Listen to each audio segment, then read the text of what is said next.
இப்பதிவில் காணவிருப்பது கடவுள் வழிபாட்டில் குங்குமத்தின் தத்துவம் மற்றும் அதன் பயன்கள். குங்குமம் என்பது சக்தியின் அடையாளம். பராசக்தி துணை இல்லாமல் இந்த உலகில் நாம் எதுவும் செய்ய முடியாது. சுமங்கலி பெண்களின் தலைவகுட்டின் நுனியை சீமந்த பிரதேசம் என்பார்கள்.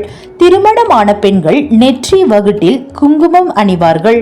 மனிதன் அதிகமாக சிந்திக்கும் போது நரம்புகள் சூடேறி நெற்றி வலி, தலைபாரம், தலை சுற்றல் ஏற்படும். நெற்றியில் குங்குமம் வைப்பதால் நரம்புகளில் உஷ்ணம் கட்டுப்படுத்தப்படும். நம் உடலில் 6வது சக்கரம் ஆகினை சக்கரமாகும். நெற்றியில் இரு புருவங்களுக்கு மத்தியில் உள்ள பகுதியில் அமைந்துள்ளது. ஒருவரின் ஞானம், பேரறிவு வெளிப்பட காரணமாக அமைவதோ இந்த ஆகினை சக்கரம்தான். நெற்றிக்கண், 3வது கண், ஞானக்கண் என பல பெயர்கள் உண்டு. இந்த ஆகினை சக்கரத்தை தூண்டிவிடும் பணியை குங்குமம் செய்யும். எதிர்மறை எண்ணங்களில் இருந்து விடுவிக்கும் ஆற்றலை குங்குமத்திற்கு உண்டு.